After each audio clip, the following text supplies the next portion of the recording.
O Eduardo Bananinha Bolsonaro nunca morou aqui. Se soltou o Bananinha aqui, ele não volta, ele fala, vai para Vila Paulista, Bananinha. O Bananinha não consegue ir, porque ele não sabe, nunca morou aqui, não conhece São Paulo. Rosângela Moura, vamos pegar um exemplo incrível, né? Foi candidata há 2 anos atrás a vice-prefeita de Curitiba. Deputada estadual federal por São Paulo. Putz. Ela devia renunciar ao mandato, e já que o domicílio ela transferiu para Curitiba. Ela aqui em São Paulo não sabia nada. Mas vamos pegar o outro lado político para ser justo. Marina Silva. Eu via quando ela transferiu o título para São Paulo, ela estava andando no Alto de Pinheiros com um cachorrinho, uma cena bonita até. Ela andando com um cachorrinho.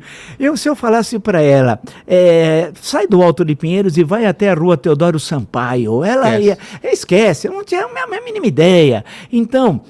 Nós temos uma lista aqui, Mário Frias, o grande ator de Malhação, que é um grande momento da história mundial, né? Um dos melhores atores do mundo. É o Marlon Brando, nativo. Nosso Marlon Brando, é uma inteligência, né? Então, olha, você vai pegando uma lista de pessoas, que caíram de paraquedas. Mas a questão toda, ela fala, mas você está dizendo que não... cola, né? E no final cola. O Tiririca, agora que ele não vai ser candidato, ele foi para o Ceará, agora ele vai ser candidato pelo Ceará. Mas ele 4 vezes foi candidato aqui em São Paulo. Agora, a culpa é do Tiririca? Não, a culpa é do eleitor que vota no Tiririca. Do mecanismo que claro, deixa acontecer isso. Agora, São Paulo sempre teve braços abertos, porque a questão, Vilela, não é dizer que precisa ter nascido aqui. Jânio Quadros nasceu aqui, nasceu no Mato Grosso, foi prefeito, governador e presidente da República. Fernando Henrique nasceu aqui, nasceu no Rio de Janeiro, foi senador e presidente da República. Lula nasceu aqui, nasceu em Garanhuns, em Caetés agora, em Pernambuco, foi presidente. Então não é essa questão de ter nascido aqui. Washington Luiz não nasceu aqui e foi presidente do Brasil e por aí vai, né? Não é essa a questão, mas são pessoas que não têm nada a ver com a vida política paulista. Essa que é a grande questão. E no legislativo, as pessoas votam em qualquer um na última hora. Quem tem para votar? Eu voto nesse. Vai lá e vota nesse. Então o que falta? O eleitor ter consciência política. Porque a Folha de São Paulo, o Datafolha fez umas pesquisas outro dia. 80% não lembravam em quem tinha votado. Não duvido. Não duvido, as pessoas não sabem. E se você, 2 semanas, 3 semanas depois, fazer uma pesquisa, assim meio aleatória, pode não ter muita metodologia. Você lembra que você votou para deputado estadual, federal? Não vai lembrar. Ele vai levar para presidente. É sempre assim. A gente só lembra presidente ou governador, só. Né? Então a gente precisa fazer com que renovar as elites brasileiras, que elas tenham esse compromisso com o país e a noção que nós perdemos de pertencimento. Queiramos ou não, nós estamos no mesmo barco.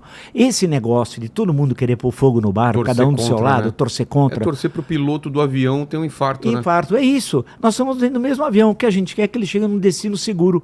Né? Que é tudo isso que a gente almeja para o país. Ou a gente passa a ter essa consciência, que é um debate político de fundo com as elites. Mas vamos falar de coisa prática e possível, porque a gente está falando de. A gente fala, se fosse parlamentarismo, se fosse distrital, se fosse. O que de prática dá para a gente fazer ano a ano, eleição a eleição, mudança a médio, longo e prazo e o longo prazo? É estabelecer metas, né? Igual você no programa certamente estabelece aqui metas, as empresas. Eu penso, o que eu quero estar fazendo daqui 1 ano, 2 anos, 5 anos? Sim, na nossa vida pessoal. Ou seja, por exemplo, educação. Saiu agora os dados, esses dias da educação, não está de chorar. Os dados do IDEB. É incrível, a gente não consegue avançar. E quando avança, é tão pouquinho. Hoje, 30% da população brasileira é analfabeto funcional. Ou seja, não consegue ler e escrever um texto de 10 linhas. Consegue ler, mas não compreende o texto. E se você fala para escrever, não consegue fazer simplesmente as 4 operações. Eu tive testemunha, posso depois até dar exemplos, andando na rua, aqui em São Paulo, que eu ando muito, converso com todo mundo, e eu percebo, dar um exemplo rápido, para educação, para mostrar uma pessoa com 25 anos, custava R$16, eu dei uma nota de 20. Aí a menina olhou, eu vi que ela não sacou, falei, agora? Pro troco, aí era pro troco. Aí que eu fiz, Vilela? Eu enfiei a mão aqui no bolso, vi que tinha uma moeda de 1, dei uma moeda de 1, piorou. Eram 2 operações, era uma soma e uma subtração. E aí eu fiz assim para ela. Ela achou que eu estava querendo dar um golpe. Aí ela conseguiu achar uma maquininha de calcular. Ela foi lá, calculou e chegou que descobriu que era 5, que 21 menos 16 dava 5. Então, em suma, nós precisamos ter metas com educação, metas com a ciência e tecnologia. Por isso que o plano de metas do JK foi tão importante. metas no campo da agricultura, da pecuária. Claro que tem fenômenos que nós não controlamos, né? Fenômenos naturais, mudanças climáticas, algumas coisas são complicadas, que interferem numa safra, mas não numa sequência, né? Então, e essas metas vão ser de governo, ser de Estado. Esse é o desafio, porque cada governo quer reinventar a roda, né? O mundo começa com ele. Tudo que veio antes é uma porcaria, não serve para nada e vai ser melhor a partir de mim. Pô, não dá, né? Então nós temos os países que conseguiram crescer e estabelecer metas, uma meta decenal. Por exemplo, Forças Armadas, precisa reequipar? Claro que precisa. O país é a casa da mãe Joana, né? Precisa defender suas fronteiras no mundo de tanta tensão. Então, tem que estabelecer planos, o planejamento. E nós temos o Ministério do Planejamento e Orçamento, que na prática só faz orçamento e não planeja coisa alguma. Apesar das boas intenções de alguns ali, mas não planeja. Então nós precisamos ter um planejamento de país. E temos de chamar, nas eleições, aproveitar o momento privilegiado que é discutir o país, né? É verdade. Porque aí você começa a discutir o quê?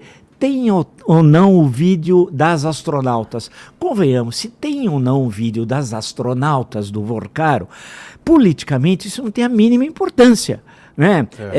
Claro que eu acho tudo isso ridículo, o cara é um estelionatário, né, banqueiro e tal, mas o que interessa para o país, isso daí concretamente, eu queria que o Flávio Bolsonaro respondesse, ao invés disso, que ele já disse inclusive que não estava, mas disse que tem agora um outro vídeo, queria que ele explicasse para mim, em 5 minutos, fizesse uma análise da economia brasileira e me falasse para onde o Brasil deveria ir, a não ser se ajoelhar para o imperialismo americano, porque ele disse que se ganhar a eleição, ele ia trazer o governo americano para ajudar na transição para o seu governo. Quer dizer, o Trump mandaria funcionários do governo americano para, junto com ele, fazer a transição. Tem que explicar direito isso. Isso eu nunca vi na minha vida. Isso é sujeição, é traição nacional. Né? Eu nunca vi, e disse, está escrito, o pior é que está escrito, não é que ele disse, ele escreveu a carta ao governo americano e pediram o tarifaço, porque o Bananinha, que nunca trabalhou na vida, o Bananinha também pediu o tarifaço, depois tentou dizer que não... Eu perguntei aqui, ele falou que não, né? Não, então deve ser provavelmente lá um robô que aparecia ele, ou foi uma performance, alguma coisa tal, né? Não falam que o Lula tem um clone? Que é um clone, é um clone dele e o pior é que acreditam. Cara, eu acho que, não sei, 12% acredita que é o clone, velho. Gente... Se é um clone muito bom, né? Porque você tá lá, você viu, louco. Então, disfarça bem esse clone aí. Eu quero um clone desse pra mim. Pensou? O clone tá aí, cara. Ele faz um podcast e eu fico deitado lá. Então, pega você fica jogando videogame, ele trabalha no seu lugar. Gostei. Então, o que a gente precisa, e ter também um congresso nacional, que seja congresso. Eu, por exemplo, você trabalha com história social, história política. E não tá uma bagunça de misturar os poderes... né? Virou a casa da mãe Joana. Executivo, o legislativo e o judiciário, isso. Cada um tá se metendo no outro. O legislativo quer fazer tarefas do executivo. Você pode dar porque é muito complicado para as pessoas entenderem também. Claro. O que é função de cada um? O executivo, na figura do presidente, as duas casas do povo e o judiciário. Por que tá essa bagunça hoje em dia que a gente não sabe? Vão barrar essa lei? Eu perguntava coisa pro presidente, ele falava, não, eu quis isso, mas não pude. Eu falei, pô, mas você é o presidente. Então, assim, eu quero entender até onde vai o presidente, Sim. o que ele pode, o que não pode, o que o juiz supremo pode. Como que a gente entende isso? Eu esperava, quando eu era estudante lá e fui defender a Assembleia Nacional Constituinte, lá que eu falei para você, tem um nome isso aí, né? Sim, do equilíbrio entre os poderes. Eles têm que ter uma relação harmônica e equilibrada entre os poderes, né? Eles gostam muito de usar certas expressões que sempre são repetidas sobre a questão dos 3 poderes. A questão que se coloca é que, tudo bem, a grosso modo, aquilo que a gente aprendia na escola, não sei agora se aprende na escola, o executivo cabe fazer as tarefas de executar aquilo que ele consegue aprovar no legislativo, aquilo que independe de novas leis, portanto, que está permitido pela Constituição, e respeitar as deliberações dos outros 2 poderes. Certo. No caso do judiciário, as questões de ordem legal que impeçam que o governo possa fazer e tal. E se quiser, por exemplo, ampliar o número de ministérios, vamos pegar um exemplo banal, pode ser? Dá na cabeça do presidente, quero aumentar um ministério. Aí ele tem de ser aprovado pelo legislativo. Mas foi a Constituição de 88 criou uma coisa nova, que é boa, mas que virou um pouco escrachado, que é a medida provisória. Você faz uma medida provisória, coloca, ela tem tempo de votação. Você imediatamente já coloca ela em prática. Foi feito para quê? para dar mais rapidez para o Executivo. Porque uma das acusações lá da Constituição de 46, lá do passado, é que o presidente ficaram meio amarrado e tal. E o regime militar inventou o decreto-lei que passava por cima do Legislativo. O Legislativo não podia fazer nada, a não ser caçado, reprimido, e deputados que foram presos, até assassinados, como o caso do Rubens Paiva, por exemplo, né? Então, o papel do Legislativo, o principal dele é fiscalizar o Executivo. O principal papel é esse, é de fiscalização do Executivo. E, evidentemente, tem suas atribuições constitucionais, tanto da Câmara como do Senado, que são atribuições diferentes. Cabe ao Senado fazer o quê, por exemplo? Aprovar nomes para ministros do Supremo Tribunal Federal, do Superior Tribunal de Justiça, embaixadores, Tribunal de Contas. Tem uma série de atribuições que são só do Senado. E tem atribuições que são conjuntas da Câmara e do Senado. Por exemplo, impeachment. A Câmara autoriza, quem processa e julga é o Senado. Então tem umas atribuições que são diferentes. Agora, a questão legal é a produção legislativa, ou seja, daí o nome, produzir leis. E leis que são constitucionais, que no fim podem ser até arguídas no STF, e que enfrentam os grandes problemas do país. Então as leis, elas têm de ser produzidas fundamentalmente pelo Legislativo. No Brasil, quem produz as leis? O Executivo, que manda as medidas provisórias. Aí vira uma confusão. Aí chamam quem para tentar resolver a confusão? O Supremo. Aí entra o STF. Só que tem questões que não cabe fundamentalmente ao STF resolver. Mas eu perguntei uma vez a um ministro, ele falou: o problema é que nos chamam para resolver uma questão que não é nossa e ela tem de ser solucionada. E muitas vezes você não tem base legal, que é o absurdo. De 1989, na eleição presidencial até hoje, tivemos 2 impeachments e não temos nenhuma lei do impeachment. Mas como é possível ter 2 empechados, Fernando Collor e Dilma Rousseff? Que brecha acharam. Então, voltaram uma lei de 1950, que era para a Constituição de 46, e disseram que ela tinha sido recebida pela Constituição de 88. Não. Quando você lê, as duas coisas não batem. E aí deu problema. Aí alguém falou assim, precisa resolver. Chamaram quem? O STF, ele acabou estabelecendo um protocolo, lá, um cronograma. Uma jurisprudência. E aí, a partir dali que se votou, foi o ministro Celso de Mello, inclusive, que fez em 1992 e que repetiram em 2016, né? Então, que acabou isso. Então, é inacreditável. A Constituição é de 88. Até hoje, o Legislativo falou de tudo, mas não fez uma lei do impeachment. Então, o que acontece? O Legislativo não faz as leis que precisa fazer. Faltam as sessões. Votam à distância. Não, votar à distância é fantástico, né? Você não tá lá, você fica pelo celular, você pega um assessor seu, você faz qualquer outra coisa e eles ficam votando no teu lugar, porque ele tem tua senha. Isso é um verdadeiro absurdo.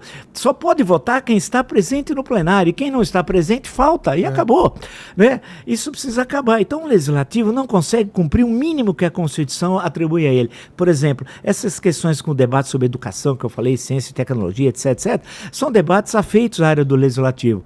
O Executivo é enorme, são muitos ministérios, é um excesso de ministérios. Você tem de enxugar, tem ministério para tudo aqui.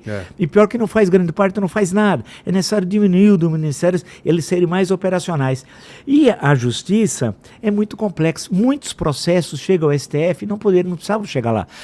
Uma vez eu calculei, chegava a 110 mil processos por ano. Se você dividir por 11 ministros, dá cerca de 10 mil para cada um. Tira sábado, domingo, férias, forenses, não sei o quê. Como é possível? Agora tem, e é bom lembrar que agora só tem 10 ministros. Porque uma das vagas do Luiz Roberto Barroso não foi preenchida, porque houve a recusa, pela primeira vez na história mesmo, do Jorge Messias. Porque no governo Floriano Peixoto teve uma recusa, mas foram 4 recusas, mas foi um pouco diferente a história. Então, o que interessa é que os poderes precisam cumprir o que está na Constituição. Um ser executivo mesmo, um outro legislar e o outro julgar. Se cada um ficar no seu quadrado, a coisa vai. O problema é que hoje virou uma coisa macunaímica, uma mistura geral, uma geleia geral que prejudica a todos nós, ao país. Agora, quem é responsável por isso? Todos. Agora, cabe... Quais 2 poderes que pode ter eleição? Executivo e Legislativo. Então, as pessoas, no dia 4 de outubro e no dia 25, caso tenha segundo turno, no caso do Executivo, devem pensar muito bem. Tem 2 senadores por estado. Pensar que esse senador vai ficar 8 anos, é uma eternidade, hein? 8 anos. Vou votar num cara que...